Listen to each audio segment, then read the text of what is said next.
అందరికీ నమస్కారం. కథ పేరు రాజుగారి కవలపిల్లలు. పూర్వం సూర్యసేన మహారాజుకు ఇద్దరు రాణులు. చిన్నరాణి అంటే రాజుకు అమిత ప్రేమ. కొన్నాళ్లకు పెద్దరాణి గర్భవతి అయింది. దాంతో చిన్నరాణి చెప్పరాని అసూయకు లోనైంది. పెద్దరాణిని ఎలాగైనా సంతానం లేకుండా చేయాలని ఒక పరిచారికకు డబ్బు ఆశ చూపి కుట్ర పన్నింది. ఆ పరిచారిక తల్లి కాబోయే పెద్దరాణి అభిమానాన్ని, నమ్మకాన్ని క్రమక్రమంగా ప్రయత్నించి సంపాదించింది. నవమాసాలు నిండి ప్రసవం సమీపిస్తున్న సమయంలో తల్లి కళ్ళకు గంతలు కట్టుకోవడం ఆచారమని, అలా చేయడం సంతానానికి మేలు చేస్తుందని చెప్పి ఆ పరిచారిక పెద్దరాణిని నమ్మేలా చేసింది. కొన్ని రోజులలో రాణి కవలలను ప్రసవించింది. వారిలో ఒకరు ఆడ శిశువు, మరొకరు మగ శిశువు. ఆ పరిచారిక ఆ శిశువులను దొంగలించి మరో చోటికి చేర్చింది. తల్లి పొత్తిళ్లలో ఒక కొయ్య బొమ్మను, గడ్డి బొమ్మను పెట్టి రాణి వాటినే ప్రసవించినట్టు చెప్పి నమ్మించింది. రాణి దుఃఖానికి అవధులు లేకుండా పోయాయి. అయినా పెద్దరాణి పట్ల ఏమాత్రం ప్రేమాభిమానాలు లేని రాజు దానిని అంతగా పట్టించుకోలేదు. చిన్నరాణి పట్టరాని ఆనందంతో పరిచారికకు ముత్యాల హారాన్ని బహుకరించింది. శిశువుల్ని ప్రాణాలతో ఉంచవద్దని చెప్పి మరిన్ని కానుకలు ఇచ్చింది. అయితే అమాయకంగా కనిపించిన ఆ పసికందులను చంపడానికి పరిచారికకు చేతులు రాలేదు. పిల్లల్ని ఒక బుట్టలో పెట్టి పట్టు వస్త్రాన్ని కప్పి ప్రవహించే నదిలో వదిలిపెట్టింది. అరణ్య ప్రాంతంలో ఆ నదిలో స్నానం చేస్తున్న ఒక మునికి నీళ్లపై బుట్ట తేలుతూ రావడం కనిపించింది. ఆయన బుట్టను అందుకుని పైనున్న పట్టు వస్త్రాన్ని తొలగించి చూశాడు. అందమైన శిశువులను చూసి అమితానందం చెందాడు. ఆయన ఆ పిల్లలను తన కుటీరానికి తీసుకువెళ్ళి భార్యకి చూపించాడు. పిల్లలు లేని ఆమె ఒక్కసారిగా ఇద్దరు పిల్లల్ని చూడగానే హద్దులు లేని ఆనందం పొందింది. ఆమె ఆ అందమైన శిశువులను తన వెచ్చని చేతుల్లోకి సుతారంగా తీసుకుంటూ, వీరు మనకు దేవుడు ప్రసాదించిన అద్భుతమైన కానుకలు అన్నది. ఆ ముని దంపతులు పిల్లలను తన సొంత సంతానంగా భావించి అల్లారు ముద్దుగా పెంచసాగారు. ఎవరైనా వచ్చి వీరు మా పిల్లలు అంటే ఏం చేయడం అనే అనుమానం మునికి అప్పుడప్పుడు వచ్చేది. అప్పుడు భార్య, ఎందుకలా భయపడతారు? వీరు నదిలో కొట్టుకు వచ్చారు అంటే కన్నవాళ్ళు వద్దని వదిలిపెట్టిన వారే కదా. అలాంటి వారు మళ్ళీ ఎందుకు వెతుక్కుంటూ వస్తారు? వీళ్ళు ఎప్పటికీ మన పిల్లలే అంటూ భర్తకి ధైర్యం చెప్పేది. పిల్లలకు మధు, శైలజ అని నామకరణం చేసి వచ్చి రాని మాటలతో వాళ్ళు తమను అమ్మ, నాన్న అని ముద్దు ముద్దుగా పిలుస్తుంటే ఎంతగానో సంతోషించేవారు. అలా 12 ఏళ్ళు గడిచిపోయాయి. పిల్లలకు విద్యా బుద్ధులు నేర్పసాగారు.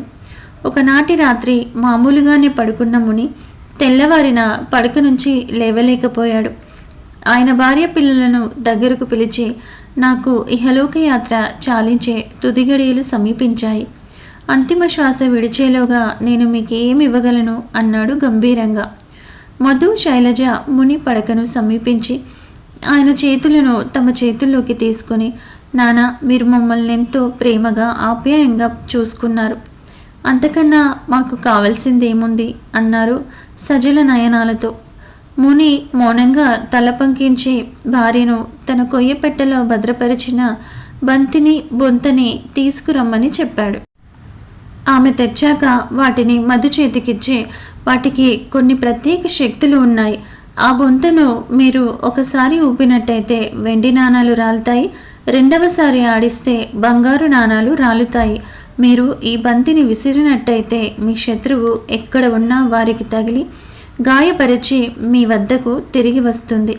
వాటిని తెలివిగా ఉపయోగించుకోండి. అయితే ఒక విషయం ఎన్నటికీ మరచిపోకూడదు అని ఆగాడు. ఏమిటి నాన్న అని అడిగారు అన్నా చెల్లెళ్ళు. ముని లేచి తన పడక మీద కూర్చుంటూ, మన కుటీరానికి ఉత్తరంగా ప్రవహిస్తున్న నది మీకు తెలుసు కదా. అది పడమర నుంచి తూర్పు దిశగా ప్రవహిస్తుంది. మీరు ఇక్కడి నుంచి వెళ్ళిపోవలసి వస్తే ఎన్నటికీ పడమటి దిక్కుకేసి మాత్రం వెళ్ళకండి. పిల్లలు అలాగే నాన్న అని చెబుతుండగా ముని మందహాసంతో కన్నుమూశాడు. భర్త పోయినప్పటి నుంచే తీవ్ర అస్వస్థతకు లోనైన మునిపత్ని ఒకనాడు పిల్లల్ని చేరబిలిచి వాళ్ళు పసిబిడ్డలుగా తన భర్తకు నదిలో తేలుతూ వస్తూ దొరికిన విషయం చెప్పి అందుకే అక్కడ ప్రమాదం శంకించి వాళ్ళను పడమర దిశగా వెళ్ళవద్దని ఆయన హెచ్చరించాడని గుర్తు చేసింది.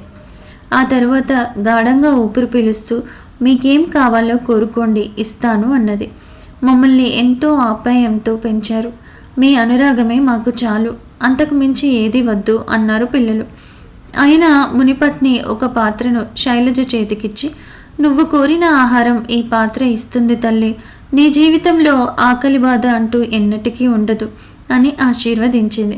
ఆ తర్వాత ఆమె ఒక జత కొయ్య పాదుకలను తీసి మధుకు ఇచ్చి నాన్న నువ్వు వీటిని తొడుక్కొని ఎక్కడికి వెళ్ళాలనుకుంటే మరుక్షణమే అక్కడికి చేరుకోగలవు.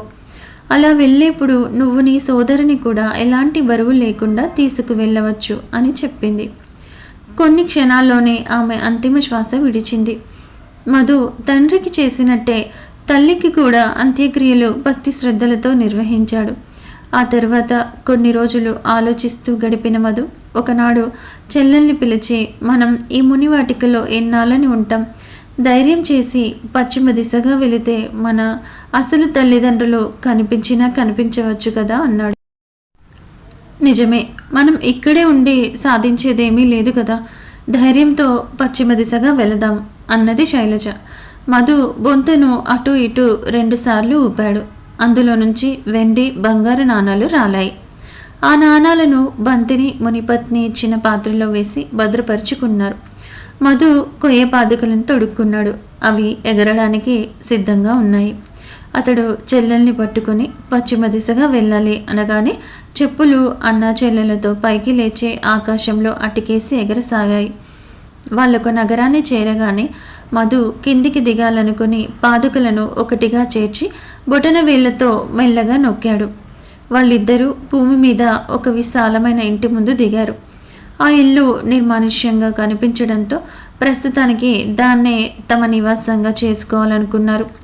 మరునాడు శైలజ పాత్ర నుంచి కావలసిన ఆహారం తెప్పించింది. ఇద్దరు తృప్తిగా భోజనం చేశారు. మధు బంతి తీసుకొని ఆడుకోసాగాడు. ఉన్నట్టుండి అతడు నన్ను మా చెల్లెలను మా అమ్మ నుంచి వేరు చేసిన వారు ఈ ప్రాంతంలో ఉంటే ఈ బంతి వారికి పోయి తగలాలి అంటూ బంతిని విసిరాడు. బంతి వెళ్ళి కొంతసేపటికి అతని వద్దకు తిరిగి వచ్చింది.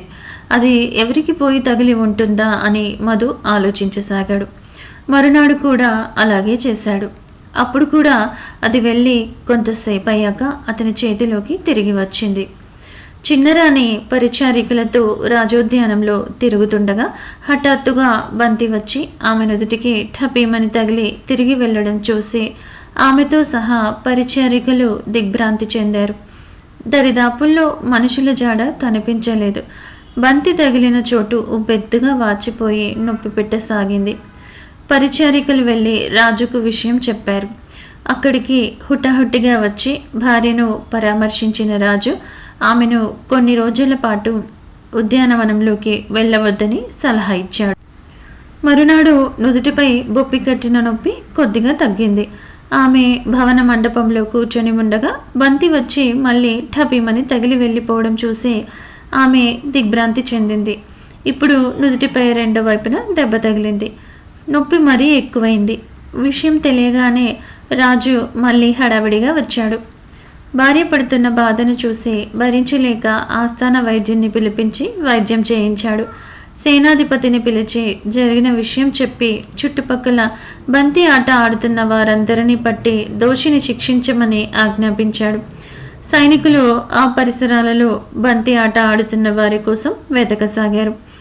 భవన పరిసరాలలో బంతి అన్నది కనిపించలేదు. నగరం పొలిమేరలో ఒక ఇంటి ముందు మధు బంతి ఆట ఆడుతూ కనిపించాడు. భటులు అతన్ని సమీపించి నిన్న నువ్వు బంతిని రాజోద్యానం కేసి విసిరావా అని అడిగాడు. నాకు రాజోద్యానం ఎక్కడున్నదో కూడా తెలియదు, నేను అందులోకి బంతిని ఎలా విసరగలను అన్నాడు. సరే, ఇక్కడి నుంచి మరెక్కడికి వెళ్ళవద్దు, రాజభవనం కేసి గాని రాజభవనం దరిదాపులకు గాని వెళ్ళవద్దు అని హెచ్చరించి వెళ్లారు భటులు. వాళ్ళ మాటలు విని ఆలోచనలో పడ్డ మధు ఇంట్లోకి వెళ్ళి ఈ బంతి రాజభవనంలోని ఎవరికో తగులుతున్నది, అది ఎవరై ఉంటారో తెలియటం లేదు అన్నాడు చెల్లెలితో. కొన్ని రోజులు ఇక్కడే వేచి ఉండి ఏం జరుగుతుందో తెలుసుకుందాం అన్నది శైలజ. మరునాడు గుర్రం డెక్కల చప్పుడు వినడంతో అన్నా చెల్లెళ్ళు ఇంటి నుంచి వెలుపలకు వచ్చి చూశారు. వాళ్ళని చూడగానే గుర్రం మీది భటుడు, ప్రభు, ఈ పసివాడే నిన్న బంతి ఆట ఆడుతూ కనిపించాడు. మరెక్కడా బంతి ఆట ఆడేవాళ్ళు కనిపించలేదు అన్నాడు. రాజు గుర్రం పైనుంచి కిందికి దిగి పిల్లలకేసి నడిచాడు. వాళ్ళని చూడగానే నివ్వెరపోయాడు. ఆ పసివాడిలో తన పోలికలు కొట్టొచ్చినట్టు కనిపిస్తున్నాయి. అమ్మాయిలో తన పెద్దరాని పోలికలు స్పష్టంగా కనిపిస్తున్నాయి. రాజుకు కొంతసేపు నోట మాట రాలేదు. ఆ తరువాత తేరుకొని, మీరిద్దరు మాత్రమే ఇక్కడ ఉంటున్నారా అని అడిగాడు. అవును ప్రభు, అరణ్య ప్రాంతంలోని మా తల్లిదండ్రులు మరణించడంతో మేము ఇక్కడికి వచ్చేశాము అన్నాడు మధు. మేము శిశువులుగా ఉన్నప్పుడు ఒక బుట్టలో నదిలో తేలుతూ వచ్చి మునిదంపతులకు దొరికామట.